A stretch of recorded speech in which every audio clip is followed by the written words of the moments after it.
생각은 과거와 미래를 자유롭게 넘나듭니다. 그러나 몸은 언제나 지금 이 자리에만 존재합니다. 지금 이 순간, 숨을 쉬고 있는 가슴, 앉아있는 엉덩이, 손끝의 감촉, 이 모든 감각은 오직 지금에서만 느낄 수 있습니다. 부처님께서는 몸은 깨달음의 문이라 하셨습니다. 몸의 감각을 알아차린다는 것은 곧 지금 이 순간에 깨어 있다는 뜻입니다. 그래서 몸을 느끼는 명상은 가장 직접적인 현재로의 초대가 됩니다. 우리는 무언가에 화가 나기 전에 먼저 몸이 긴장합니다. 두려움을 느끼기 전 가슴이 조여오고 손끝이 차가워집니다. 몸은 생각보다 훨씬 먼저 반응하고 진실을 보여줍니다. 몸은 거짓말을 하지 않습니다. 부처님께서 말씀하신 수행의 시작은 몸의 움직임을 알아차리는 것이었습니다. 우리가 무심코 넘기는 몸의 반응들 속에는 마음의 진짜 상태가 숨어 있습니다. 몸을 알아차릴수록 우리는 마음을 더 깊이 이해하게 됩니다. 스트레스를 받으면 어깨가 뭉치고, 불안하면 배가 아프고, 긴장하면 목이 마릅니다. 이처럼 마음의 고통은 몸을 통해 표현됩니다. 반대로 평온한 상태도 몸으로 드러납니다. 숨이 고르고 손끝이 따뜻하고 자세가 부드러워질 때 우리는 평화를 느낍니다. 몸은 고통과 평온을 모두 담고 있는 그릇입니다. 부처님께서는 수행 중에도 항상 몸의 상태를 관찰하셨습니다. 몸을 통해 고통의 뿌리를 자각하고 평온의 씨앗을 발견할 수 있습니다. 우리는 자주 몸의 감각을 무시하고 살아갑니다. 과로를 해도 참아내고 피곤해도 멈추지 않고 불편해도 무시합니다. 그 결과 몸은 점점 더 큰 신호를 보냅니다. 통증, 피로, 질병은 우리가 몸의 감각을 외면했을 때 오는 경고입니다. 몸은 단순히 기능이 아니라 살아있는 의식의 일부입니다. 부처님께서는 몸을 무시하는 것은 삶을 무시하는 것이라 하셨습니다. 몸의 감각에 귀 기울이는 것은 자기 자신을 존중하는 가장 기본적인 수행입니다. 명상은 단지 눈을 감고 조용히 앉아 있는 것이 아닙니다. 그 속에는 몸의 감각을 섬세하게 느끼고 그 감각 속에서 마음의 상태를 만나는 과정이 담겨 있습니다. 예를 들어 등 뒤에 뻐근함을 느끼며 내가 긴장하고 있구나를 알아차릴 수 있습니다. 배가 뭉쳐 있는 걸 느끼며 무언가를 억누르고 있었구나를 깨달을 수도 있습니다. 몸은 마음의 언어를 담고 있는 통로입니다. 부처님께서 몸과 마음을 하나로 관찰하라 하신 이유도 여기에 있습니다. 마음 챙김 명상에서 가장 기본은 감각 알아차림입니다. 지금 발바닥이 바닥을 누르고 있는 느낌, 숨이 콧속을 스치는 감각, 손끝의 온도, 이런 감각들을 있는 그대로 느끼고 받아들이는 것이 마음 챙김의 시작입니다. 감각은 판단이 없습니다. 좋다, 나쁘다 평가하지 않고 그냥 느껴진다는 사실만 있습니다. 부처님께서는 판단 없는 알아차림을 가장 위대한 지혜라 하셨습니다. 감각을 통해 우리는 그 지혜에 다가갈 수 있습니다. 몸은 매일 조용히 이야기하고 있습니다. 지금은 좀 쉬어야 해. 여기 너무 긴장돼. 이건 나에게 맞지 않아. 하지만 우리는 늘 바쁘다는 이유로, 할 일이 많다는 핑계로 그 소리를 외면합니다. 이제는 멈추고 들어볼 시간입니다. 몸의 소리를 들으려면 조용해져야 하고 천천히 움직여야 합니다. 그 순간 몸은 놀라운 지혜를 보여줍니다. 부처님께서는 몸의 소리를 듣는 자는 삶의 중심에 머문다고 하셨습니다. 당신의 몸이 지금 뭐라고 말하고 있나요? 몸과 마음이 따로 움직일 때 우리는 늘 혼란스럽고 지칩니다. 하지만 몸과 마음이 하나가 되어 같은 방향을 향할 때 우리는 깊은 안정감을 느낍니다. 명상은 그 둘을 하나로 이어주는 다리입니다.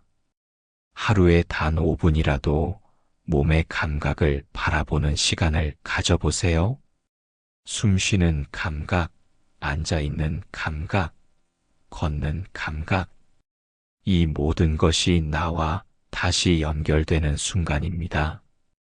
부처님께서 말씀하신 온전한 깨어있음은 바로 여기에 있습니다. 몸과 하나 되어 살아가는 삶, 그것이 수행이고 행복입니다. 숨 쉬는 것도 수행입니다.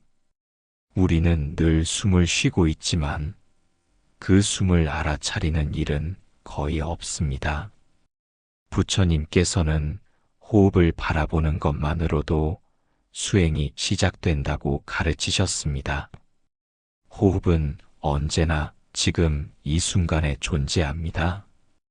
과거도 아니고 미래도 아닌 지금 여기에 머무는 것이 바로 호흡입니다. 그래서 호흡을 바라보는 순간 우리는 현재와 만납니다. 그것이 수행의 첫걸음입니다. 어렵게 명상하려 하지 않아도 좋습니다. 그저 앉아서 천천히 숨을 들이쉬고 부드럽게 내쉬는 것, 그 과정을 알아차리면 그 자체로 수행이 됩니다. 숨을 들이쉴 때 몸이 어떻게 느껴지는지, 내쉴 때 마음이 어떻게 움직이는지 조용히 바라보십시오. 참념이 떠오르면 그것도 괜찮습니다. 다시 호흡으로 돌아오면 됩니다. 호흡은 언제나 당신의 수행처입니다. 부처님께서는 수행자들에게 호흡을 친구처럼 여기라고 하셨습니다. 언제나 함께 있고 언제나 돌아갈 수 있는 장소, 그것이 바로 호흡입니다.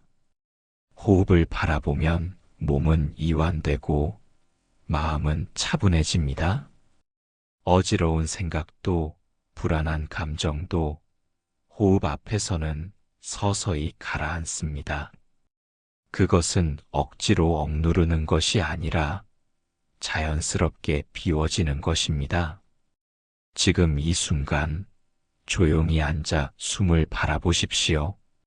그 숨결 하나하나가 당신을 본래 자리로 이끌어줍니다. 호흡은 아무것도 꾸미지 않습니다. 그저 존재할 뿐입니다. 그 순수한 존재를 바라보는 것, 그것이 곧 깨어있음입니다. 숨을 쉰다는 것은 살아있다는 증거이며 그 숨을 의식하는 것은 깨어있다는 증거입니다. 하루 중 잠깐이라도 호흡에 집중하는 시간을 가져보십시오. 그 짧은 시간 속에 놀라운 평온이 깃들어 있습니다. 호흡은 늘 우리 곁에 있습니다. 복잡한 생각 속에서도, 바쁜 일상 속에서도 호흡은 조용히 당신을 기다리고 있습니다. 생각이 많을 때, 마음이 흔들릴 때, 그저 호흡으로 돌아오십시오.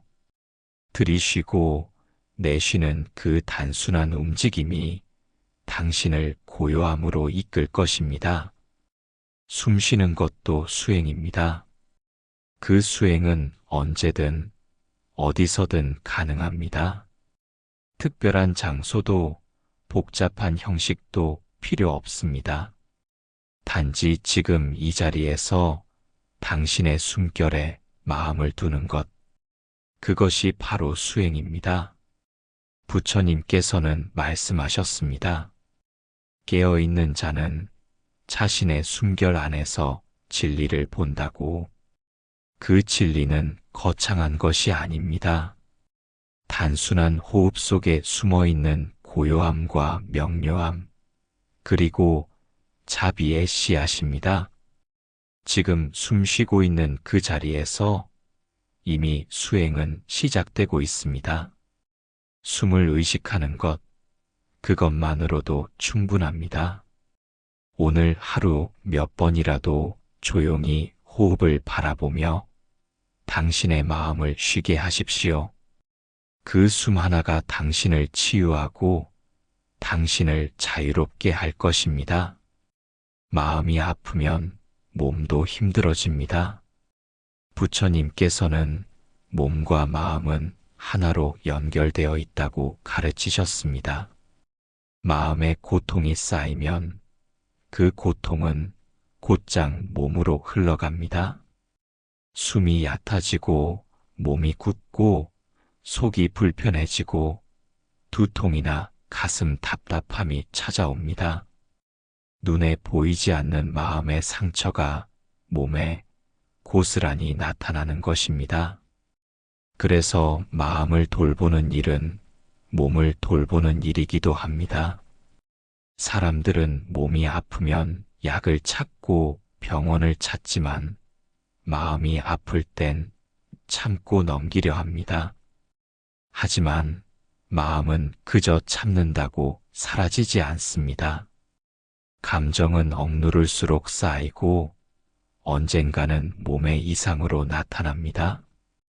부처님께서는 고통의 원인을 알아차리는 것이 치유의 시작이라고 하셨습니다. 내가 지금 무엇 때문에 힘든지, 어떤 생각이 나를 무겁게 하는지 조용히 마음을 바라보십시오. 그 마음을 외면하지 말고 그저 있는 그대로 인정해 주는 것. 그것만으로도 치유는 시작됩니다. 마음이 아플 땐 몸도 쉬어야 합니다. 억지로 버티기보다 조용히 앉아 숨을 바라보고 자신에게 괜찮다고 말해주는 시간. 그 시간이 바로 수행의 시간입니다. 마음을 돌보는 일은 나 자신을 존중하는 첫걸음입니다. 지금 당신의 마음은 어떤가요? 지치지는 않았는지, 상처받은 채 방치되고 있진 않은지 가만히 들여다보십시오. 감정은 느껴야 흘러갑니다. 무시하거나 억누르면 몸의 고통으로 남습니다. 마음이 아프면 그 아픔을 그대로 인정하고 스스로에게 따뜻한 말을 건네보십시오. 괜찮아. 참 힘들었구나. 지금 느끼는 이 감정도 괜찮아. 부처님께서는 자비의 시작은 자기 자신에게 연민을 보내는 것이라 하셨습니다. 자신을 향한 자비가 몸과 마음을 동시에 치유합니다. 몸이 힘든 이유가 사실은 오래된 마음의 상처 때문일 수 있습니다. 그래서 마음을 치유하지 않으면 몸도 온전히 회복되기 어렵습니다. 당신은 스스로의 상처를 가장 잘 알고 있는 존재입니다. 그러니 그 마음을 외면하지 말고 부드럽게 안아주십시오. 마음이 치유되면 몸은 저절로 가벼워집니다. 숨이 깊어지고 어깨가 풀어지고 속이 편안해집니다. 그 모든 변화는 내면의 평화에서 시작됩니다. 하루 중 몇 번이라도 조용히 앉아 마음을 바라보고 숨을 천천히 들이쉬고 내쉬며 자신에게 집중하는 시간을 가져보십시오. 그 시간이 바로 몸과 마음이 회복되는 시간입니다. 마음이 아플 땐 자신에게 시간을 주세요. 누군가의 위로보다 스스로를 보듬는 연습이 먼저입니다.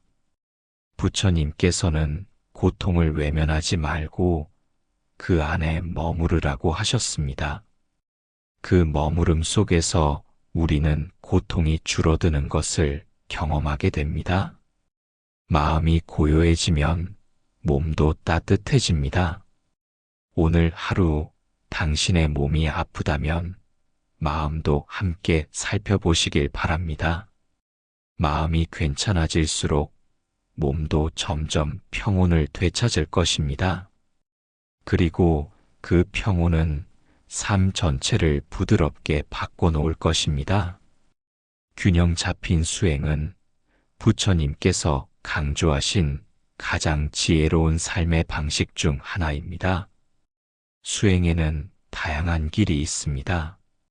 명상, 계율, 보시, 정진, 지혜의 실천까지 그 모든 수행은 서로 연결되어 있습니다. 어느 하나에만 치우치면 수행은 오히려 고통이 되기도 합니다. 부처님께서는 지나친 금욕도, 지나친 쾌락도 모두 피해야 할 극단이라 하셨습니다. 그래서 중도를 가르치셨습니다. 중도란 어느 한쪽으로 치우치지 않고 균형을 유지하는 삶의 길입니다. 수행도 마찬가지입니다. 한 가지 방법에만 집착하면 몸과 마음의 균형이 무너지기 쉽습니다. 예를 들어 오직 명상만 하겠다는 마음은 현실의 관계와 일상을 외면하게 만들 수 있고, 반대로 세속의 일에만 몰두하면 마음의 평화를 잃게 됩니다. 수행은 삶 전체와 함께 가야 합니다. 단지 조용한 시간에만 수행하는 것이 아니라 말을 할 때, 일을 할 때, 먹을 때, 걷는 그 순간에도 수행이 됩니다. 이 모든 것을 하나로 연결시키는 힘, 그것이 바로 균형입니다. 균형 잡힌 수행은 삶을 더 부드럽고 유연하게 만들어줍니다. 무리하지 않고 게으르지도 않고 자기 자신을 있는 그대로 바라보는 태도, 그것이 깨어있는 삶의 중심입니다. 수행을 할 때는 자주 점검해야 합니다. 나는 지금 어느 쪽으로 기울고 있는가? 내가 지금 하는 수행이 나를 더 고요하게 하고 있는가? 아니면 집착을 만들고 있는가? 부처님께서는 수행을 강요하지 않으셨습니다. 자연스럽게 자기 스스로 알아차리고 조화롭게 실천하는 것을 중요하게 여기셨습니다. 그래서 자신을 너무 몰아붙이지 마십시오. 또 너무 느슨하게 풀어놓지도 마십시오. 몸이 지치면 쉬어야 하고 마음이 흐트러지면 다시 집중해야 합니다. 쉬는 것도 수행이고 다시 일어서는 것도 수행입니다. 수행은 완벽함이 아니라 지속적인 균형의 유지입니다. 하루 중 몇 분이라도 호흡을 바라보고 자신의 감정을 돌아보며 말과 행동을 점검하는 습관을 들여보십시오. 그 습관이 쌓이면 균형 잡힌 수행이 자연스러워집니다. 때로는 앞서 나가고 싶고 더 많은 성과를 이루고 싶을 수 있습니다. 하지만 수행은 비교나 경쟁의 대상이 아닙니다. 나의 걸음, 나의 호흡, 나의 마음을 따라가는 길입니다. 그래서 천천히 가도 괜찮습니다. 쉬어가도 괜찮습니다. 중요한 것은 균형을 잃지 않는 것입니다. 부처님께서는 비유하셨습니다. 현악기의 줄이 너무 팽팽하면 끊어지고 너무 느슨하면 소리가 나지 않는다고. 그처럼 수행도 너무 긴장하면 고통이 되고 너무 느슨하면 진전이 없습니다. 적당한 긴장과 이완, 그 사이에서 수행은 가장 빛납니다. 당신의 하루는 어떤가요? 어느 한쪽으로 치우치진 않았는지 조용히 돌아보는 시간을 가져보십시오. 몸의 상태, 마음의 흐름, 생활의 균형을 살펴보는 것부터 수행은 시작됩니다. 균형은 외부로부터 오는 것이 아닙니다. 자신의 내면에서 만들어가는 것입니다. 그리고 그 내면의 균형은 당신의 모든 관계와 행동에 따뜻한 영향을 줍니다. 균형 잡힌 수행은 더 평화롭고 더 따뜻하고 더 지혜로운 삶으로 이끌어줍니다. 오늘 하루 무엇보다 중요한 수행은 균형을 지키는 연습입니다. 너무 무리하지 마시고 너무 방치하지도 마십시오. 당신의 걸음이 중도의 길 위에 머물기를 바랍니다.